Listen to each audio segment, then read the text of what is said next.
And now, for the week of March 13th, Adobe Photoshop TV is on the air.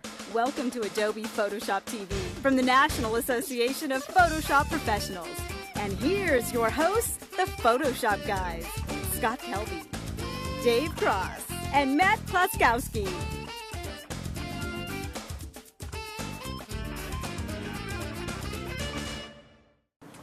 Well, hello again, everybody, and welcome to another riveting episode of Adobe Photoshop TV, produced by the National Association of Photoshop Professionals, and we're coming to you live from right there at NAP's headquarters in the graphics department, where they produce Photoshop User Magazine. Yes, sir, and today's episode is sponsored in part by CDW. Check out cdw.com for all of your computer needs. We're also sponsored by B&H Photo, where I buy all my camera gear. You should buy all your camera gear there as well. BH Photo Video.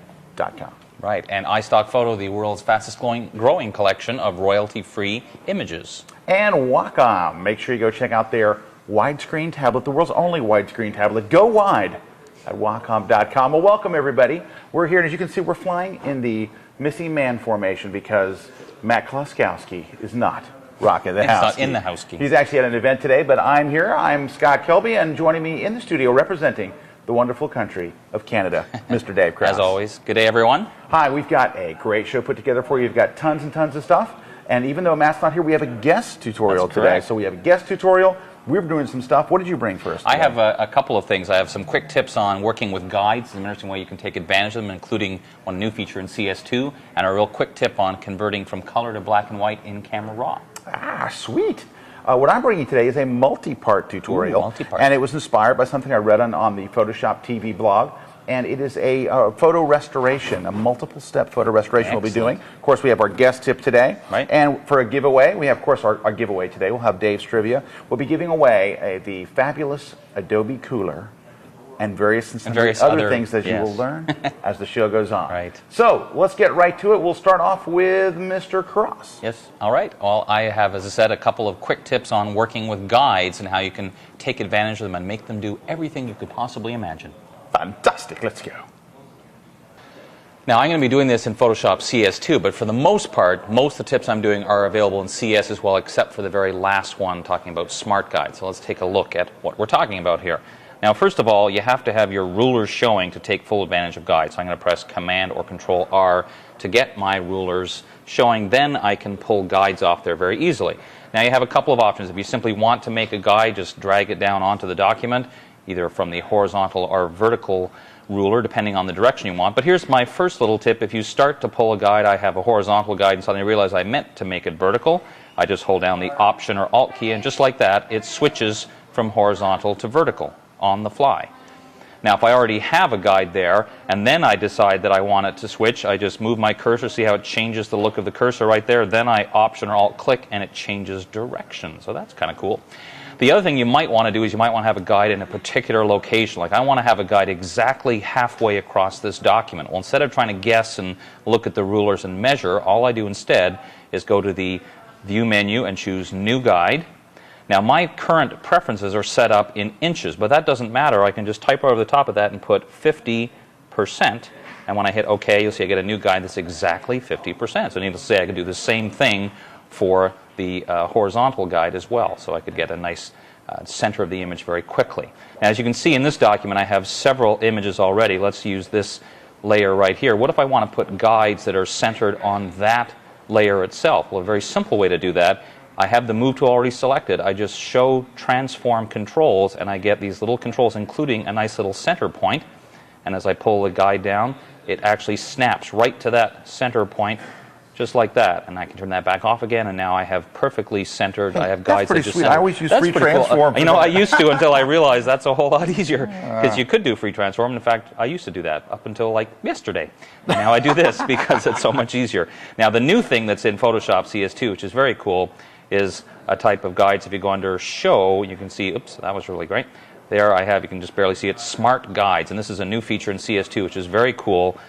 Say I want this layer down here, and I want to line it up with the other one. Well, as I move, at a certain point, see those little pink guides that just appeared now? It's actually showing me that it's lined up with that one. As I move it down, you can see it's showing me guides for the top of this other layer or the center of it. So without having to even use the Align commands, it's very easy to line things up. Now, the best part of anything you do with guides, of course, is they're just a non-printing area. So if you don't want them, you just go to the View menu and turn them off. There's even a keyboard shortcut, Command or Control semicolon, will turn them on and off so you can see them or not. Great. Well, that was a great tip. Thank you, Dave. Thank you. Okay, before we get to my tip, I just want to mention something. You know, we Dave and I and Matt, we read the blog all the time. We really keep an eye on. And if you haven't been to the blog, by the way, it's at photoshoptv.com. I have a lot of viewers post comments and questions and things there, and we get literally thousands of questions emailed to us, and we get to answer about 1/1000th of them, or actually a half of a tenth of a thousandth of a percent. Something very small. One of the things that I happened to see was a question on this week's blog was, who are the people that work in the desks that are around where we shoot? Well, later today, we're going to actually introduce you to some of them. These people, I would say, are the shyest people in the world. They keep saying, don't put me on camera, don't put me on camera. So we went around basically and said, well, you're going to be fired if you're not on camera. So they decided to say, okay. So later today, we're going to meet some of the wonderful people that work around us and basically let us intrude on their everyday work. Right. All right. Now, today's tip that I brought is a multi-part tip. It's a tip on restoration. Where did I get the idea to do a restoration tip? From the blog. The blog. Somebody wrote actually the week before, when are you guys going to do some restoration? So I brought a restoration. And restorations do take a little while, so it's good that I have multiple steps to do today, so I can kind of show you some extra little things. But that's what we're going to do. We'll start with this photo right here. All right. And there you can see the photo has tremendous badness going on. Of course, it's got everything bad you can think of. Basically, it's totally washed out. It's faded. It's got parts that are dropping in and dropping out. So we have a lot of work to do. The first thing that I would do with this particular restoration is to try to bring some tone back to the photo. Now I'm going to do that using levels. So we'll go to Image menu, under Adjustments, and choose Levels right here, which brings up the Levels dialog box. Now, I'm just going to do basically 3 clicks inside Levels. I'm going to click on the Shadow Eyedropper. Let me zoom in so you can see it there, right there, the old Shadow Eyedropper tool. And we're going to click on something in this photo that should have been the color black. Obviously, I don't think the photo was at ever any point actually pink. So let's just kind of click over maybe right in those shadows right there. All right.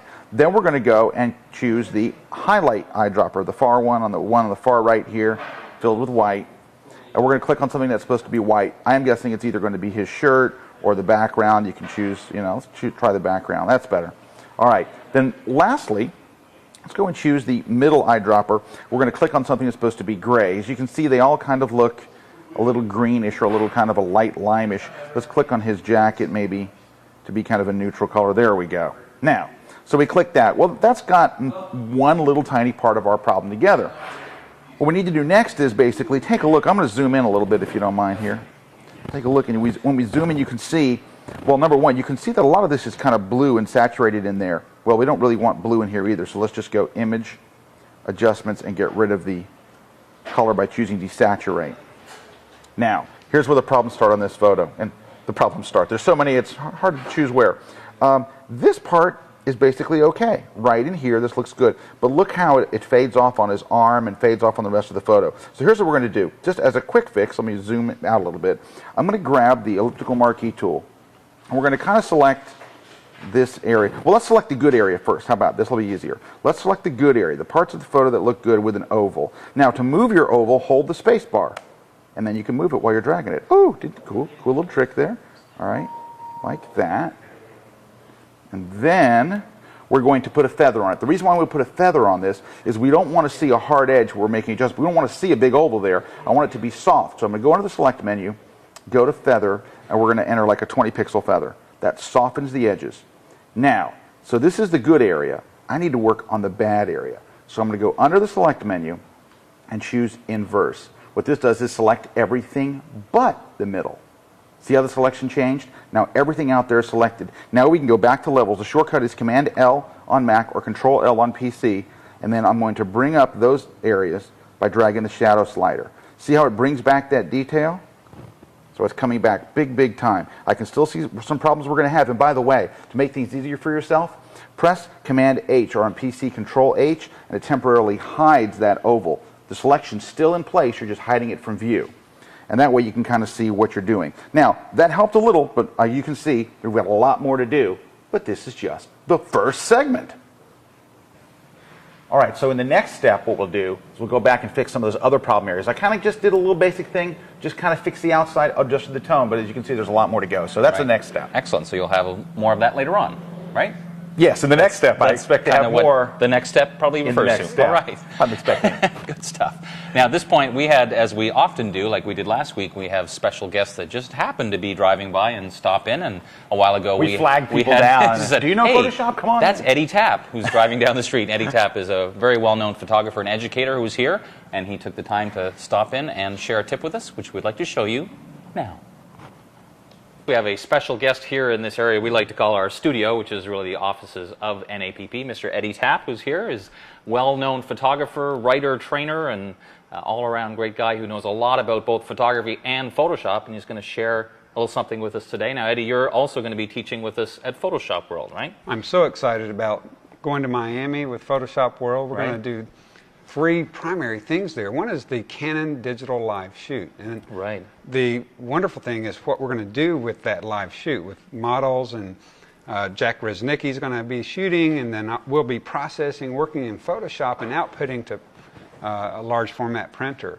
The really bad thing about that, it's already sold out. Yeah, so. unfortunately, but it's for going to be next year, exciting. next time Photoshop World comes to your part of the world, it's definitely well worth checking out. You can see how popular it is because you said it's many of the shooting pre-cons are already sold out because they are so popular. Exactly. Now you're doing a couple other sessions as Doing well. a couple other sessions during the conference. One is called Controlling Digital Noise and Moire, and that's going to be pretty exciting because we're going to see how to take those type of problems, whether it's grain or color, what I Right. call blooming colors, and a lot of different techniques of how to control that. Perfect. And there's another program I'm going to do. It's called Empowering Your Creative Discoveries.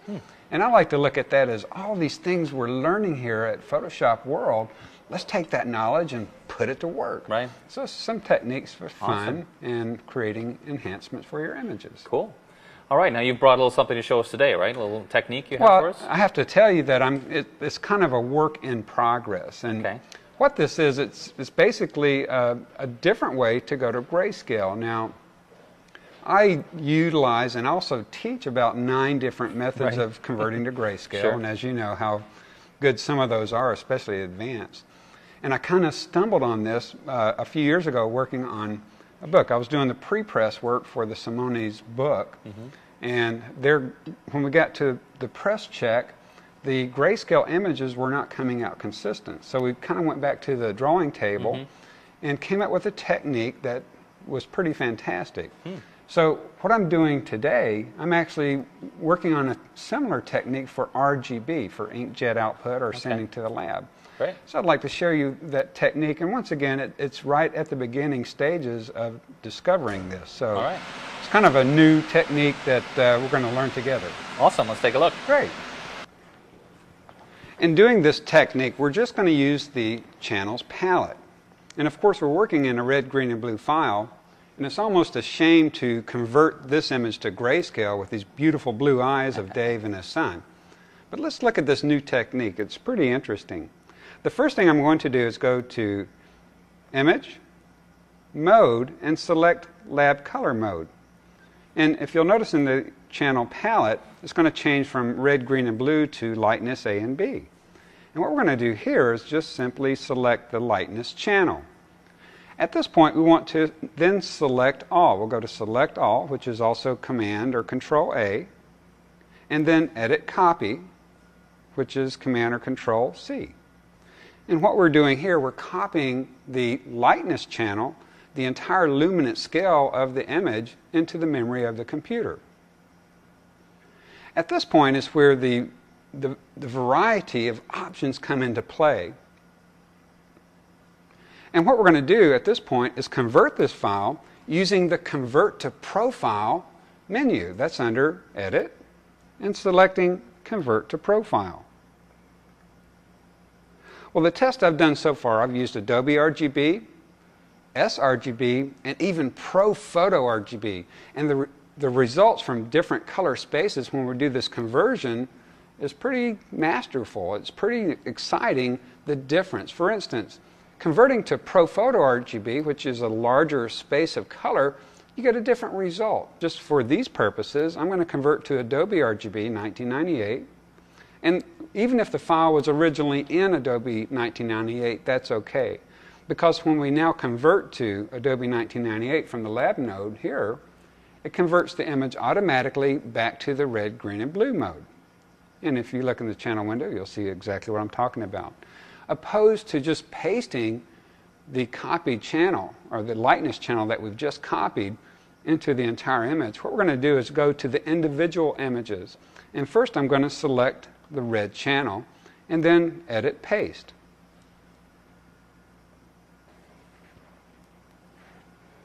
And I'll go to the green channel, and I'll also paste the lightness channel into the green channel. I'll just use the short key this time, which is Command or Control V, and the same thing for the blue channel.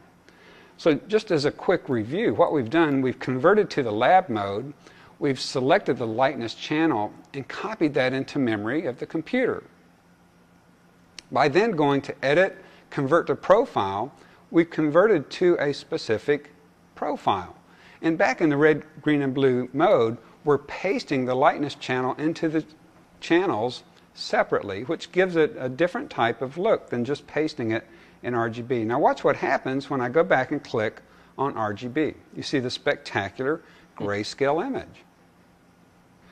So with this technique, it's going to be very interesting to do this conversion part and then paste that lightness channel back into red, green, and blue. What do you think, Dave? I think it's got great possibilities, and I think, as you said, the different profiles will probably give you a little bit different result as well. So definitely something that's going to be interesting to see the rest of the story, as they say, to see where it goes from here. I think it's got some great potential. Thank you so much for sharing that with us. Now, before we let you go, we want you to tell us you got a couple things in the works. You got a new book in the works, is that right? Well, actually, it's my first book ever. Excellent. And I'm pretty excited about doing this. Of course, it's taking forever to write this book, but it's actually going to be a series of 6 different books. Oh, so great. Once I get the first one behind me, I think the other ones will come very quickly. Perfect. But I'm pretty excited about that. And this first book just deals with what Photoshop is as far as palettes and tools, and maybe how to set up your working environment for a little more productivity. And when can we expect to see this first one? I think the first one's probably going to be out midsummer this summer. Yeah. But now, I also understand that on top of that, at the same time, you're going to be undertaking a tour. Is that right? I'm so excited. I'm going to be working with the legend Monty Zucker, and we're going to do a 15-city tour with 17 seminars. These would be 4-hour seminars. Great.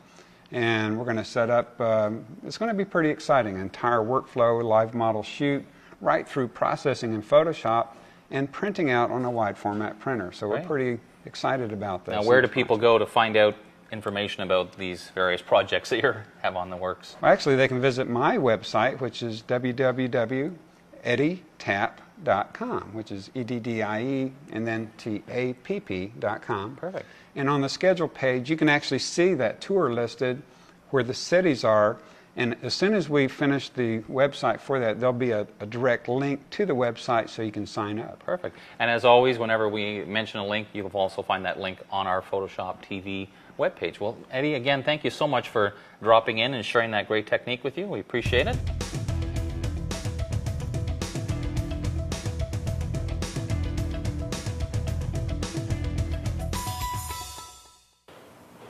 All right, thanks again, Eddie, for sharing that tip with us.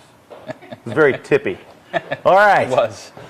Hey, I got to say, all joking aside, Eddie is an incredible instructor. If you get a chance to catch one of his sessions, of course, he'll be at Photoshop World. Right. And he does a great job. He's been teaching at Photoshop World for years. Half the instructors at Photoshop World learned Photoshop from Eddie. Eddie's been doing it forever, and he's just a great guy. We're very lucky to have him stop by and share some of his stuff with us. Yes, sir. And speaking of Photoshop World, that is one of the prizes. What a segue. Well done, that was. It was almost well done. as if it was planned somehow. Look at this cavalcade of prizes we have for you.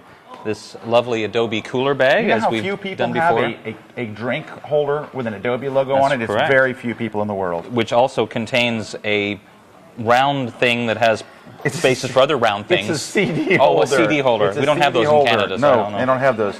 But right here, Adobe logo on it, and the Channels book from Scott Kelby, the #1 best-selling Photoshop book currently by Scott Kelby, signed.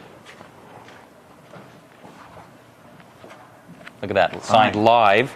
And one other little goodie. Oh, actually 2 other goodies. Two other We said goodies. Photoshop World, a pass to Photoshop World. Full conference pass. Full conference pass. And this fantastic book. This is like a favorite here at NAP's headquarters. It's called Window Seat. It's by Julianne Cost, who is just a brilliant trainer. She's Adobe's graphic evangelist. But she did a book of her digital photography taken from the window seat of a commercial jet. And It's brilliant. It really is. I mean, it's very absolutely brilliant. It's brilliant photography, and she's also got a little chapter here on how she did the photography in Photoshop.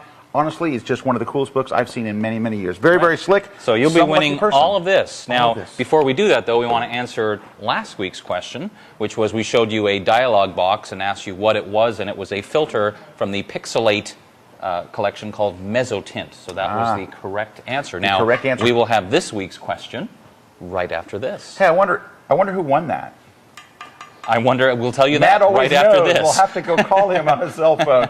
We'll be right back.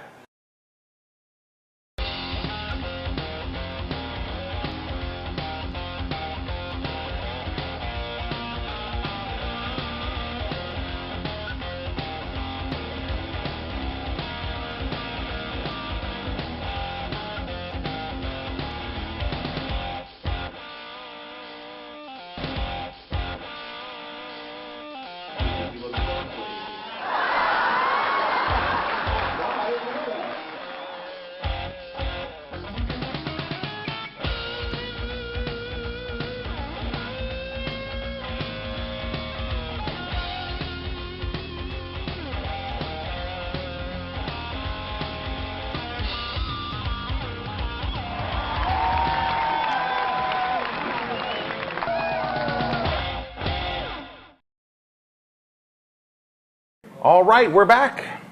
Yes, we are, and we did find out who last week's winner was. It was Rich Michaels from Florida. He won last week's contest.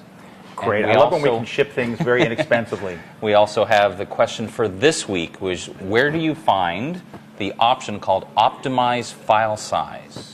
Ooh, that's kind of a tricky one. Kind of a tricky one. It's in Photoshop, right? Yes, it is. Good, good, okay. That narrows it down to at least that. And where do they send in their They go answers to the to? Photoshop TV blog, and you'll see on the right-hand side a whole place where you can enter the contest there, and they must enter by Friday, March 17th, St. Patrick's Day, by 12 noon. That's Good great. luck. Great. All right. Hey, we told you at the beginning of the show we were going to give you a peek at some of the people that work around where we are broadcasting from. So we're going to use some of our high-tech camera work to kind of sweep you around and show you what's going on. First, right behind us, and always hiding back there, is Taffy. Taffy is in the layout department. She lays out books and magazines and generally says, please don't put me on the air. But too late, we did it. All right, if you go down a little further, there's Kevin. Kevin, wave. There's Kevin. Kevin's in the web department. He's a new guy, and I'm sure he'll be fired soon. And if you go down even further, way down there, there's Justin. And Justin is the young guy. The really old guy is Jim. He's the boss. Justin's even newer than Kevin, so you can imagine how short time he'll be here. All right, now, totally kidding. Now, we're going to introduce you to the Mac Daddy of all men. We have to swing all the way around to get to this guy, way over don't there. Be dizzy. He is our head design guy for layout. He is the layout machine that, hey, Mr. Damstra, his name's Dave Damstra. He's hiding back there. Dave, there's Dave. What you are seeing, ladies and gentlemen, is the finest layout person in America today. You're only seeing parts of him, but the rest of him is just fabulous. Okay, back over by us here, we have Dave Corman, the wonderful Dave Corman. Dave is the guy that single-handedly lays out the workbooks for Photoshop World, and because of that, he's slightly insane. All right, behind me, oh, look at that, just coming back to her desk. Of course, Margie likes to step out for a drink during the day. That's Margie. There's Margie, and then over there's Jessica beside her. Nicole, which you've seen Nicole on the show many times, she's from Canada. She's over here. She stands in when Dave can't be on the show. And can you get Felix over in his office? Felix! There he is. Felix Nesson, our creative director. All right. Now, unfortunately, that's only half of the graphics department. Everybody else is on the other side of these walls, and we're afraid to show you them. What we do is we put the most attractive people up by here on the set. And so they're on the other side. You don't want to see those people. They're hideous. One of them, some of them have only one big tooth. Anyway. This was just a bad idea, wasn't it? Okay, it doesn't matter. But we said we were going to do it. We did it. And then, and just walking by there, that was Dave Moser. Dave just walked through our set very casually as if we weren't taping. Just pan over to him there. There's Dave. There's Dave Moser, Hi, our Dave. Chief Operating Officer. How's it going, Dave? Very well. Hey, just walk on the set anytime, no sweat. Yeah, we're having a blast. Thanks. Okay. Back. Okay. I'll get nauseous when that thing starts moving, you know. All right. Hey, we've got, I brought a tip, right? You have the next segment in your segmented tip. Part 2. Here we go. All right, the areas I want to work on in this second segment are kind of these areas right here, because now they're starting to look better. Her head's a little soft, but you can see, let's zoom in a little bit on him, you can really see what the problems are. Let me switch to the move tool, makes it easier to zoom. Oh, I like to have the beach ball come up as well. There we go. Really speeds things when that comes up all the time. Here we go. So I would go over probably over here, and you can see, if you look at him, he's kind of split there. So we need to just kind of select this area of him right in there, right about to there. And I'm going to move it. Again, you always have to feather the edges to keep them soft, or it'll be a dead giveaway where you made your repairs. So we'll just choose feather there. We'll bring back up levels, and we're going to do the same thing. We're going to adjust the shadow slider over here. We're going to drag it to the right to kind of bring back some of that lost tone there. See how it just comes flying right back? And then we can also use the mid-tone slider if we need to. You can drag it to the left to lighten it up, or to the right to darken it a bit. I think we'll just kind of be somewhere right in here with it. Click OK, and you can see how we repaired that area. Now, let's go up here, and we're going to try. Her head looks a little bad. So let's go in here. Very first thing, of course, is to throw a feather on it. Go to levels, and let's bring back a little detail in her head as well. Something in there, and that's not too bad, just a little bit of something there. And now you can see the whole image is starting to look, I'll just pan up a little bit so you can see, whole image is starting to look much, much more balanced all the way around. Now, there's all kinds of other problems. You can see there's a million like spots and stuff. Here's how I would do that. And this is just, it's kind of cheating, but it's an easy way to get rid of some of this stuff. Let's put a big oval around them like this, kind of a big oval. Now let's go put a feather, but we're going to put a really big feather. Let's try 50 pixels this time. So the edge is really soft. Now we go, and remember, they're selected, right? Now let's go choose inverse so everything but them is selected. And let's hit delete. And it just kind of feathers off that edge. So all the area around them now is pretty clean.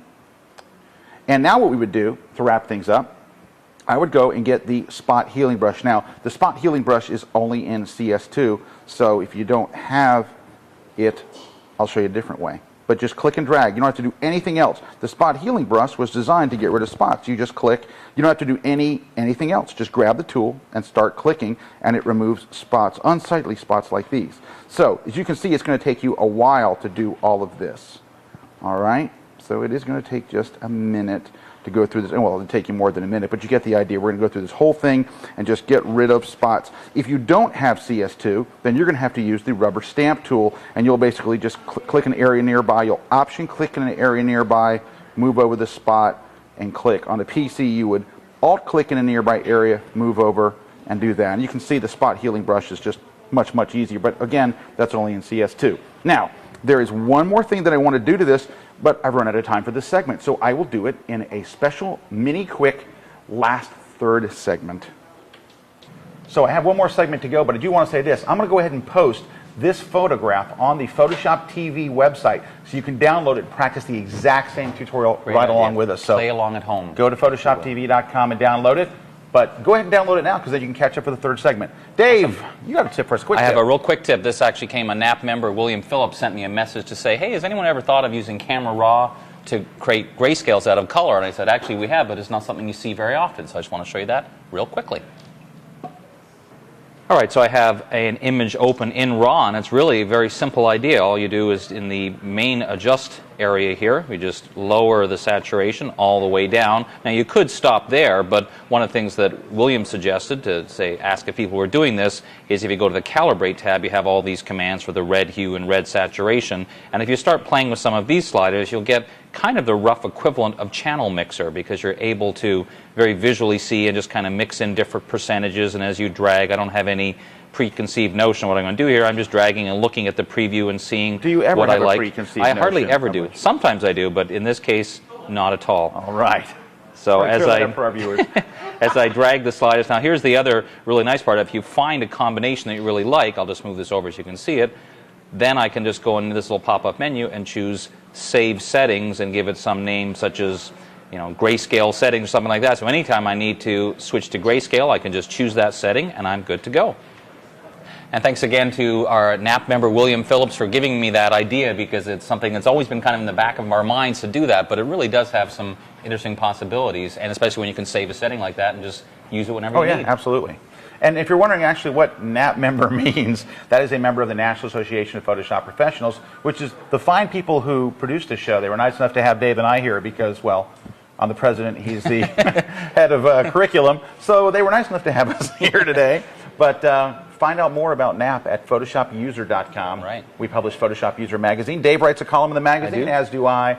as do various and sundry other people. And amongst the type of tutorials you'll see in Photoshop User Magazine are things like the rest of your restoration. He's the segue king, isn't he? All right, here's part 3 of the ongoing restoration.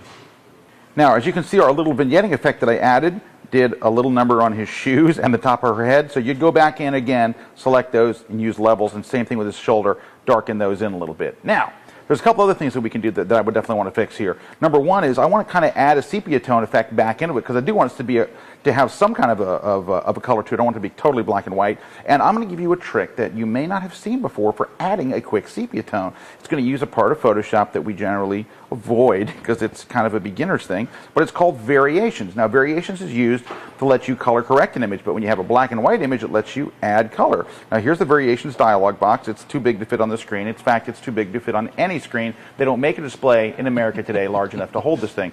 But basically what you do is you click on a color and it adds. So here's your original. You say, well, I want it to be more yellow. You just click and your photo becomes more yellow, and there's your current pick, and you can see an original and afterwards.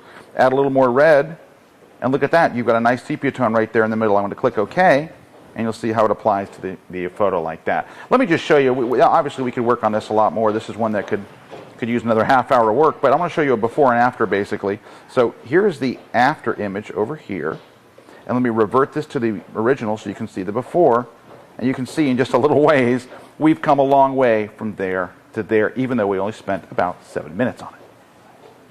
And again, that's only a peek at what you can do after just a few minutes of working with it. And that still look pretty good after a few minutes. Yeah, after just a few minutes, not bad. Awesome. So, good place to start. Excellent. Well done, sir. All right, so at the end of every show, we like to give you some things to do between this week's show and next week's show. Right. And we brought 3 little projects. Of course, my first project is going to be to go to PhotoshopTV.com, download the file that you saw me work on, and follow along with that tutorial. Right. And of course, you know, we're on a timeline here to make sure that we get the show in on time, but you're not, so you'll be able to spend the appropriate amount of time to really get it looking good. Right, exactly. So that's number 1. Also, I suggest you go to, if you're into Adobe Illustrator, Morty Golding has a great blog. It's rwillustrator.blogspot.com, which we will, again, put that link on our website. It has a great bunch of tips for Illustrator and, in fact, the whole Creative Suite.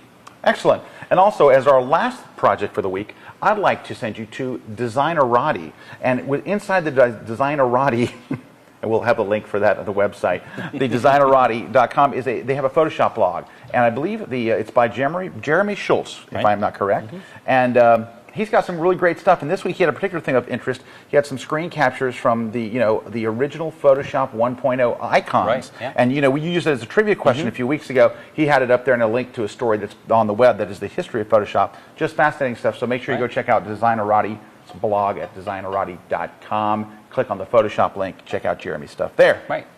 All right. We'd like to thank our sponsors this week. I'd like to thank CDW with a special shout out to Lisa. Make sure you check them out at cdw.com. B&H Photo, bnhphotovideo.com, iStockPhoto.com. And Wacom.com. Hey, by the way, go to Wacom's site because as a separate bonus thing, they've got tons of tutorials on Photoshop. So go check them out. Very good stuff. Alrighty, on behalf of myself, Scott Kelby, and the missing man, Matt Kloskowski, who will be back next week rocking the house-key, and my buddy Dave Cross. See you next time. Thank you guys so much for watching Adobe Photoshop TV.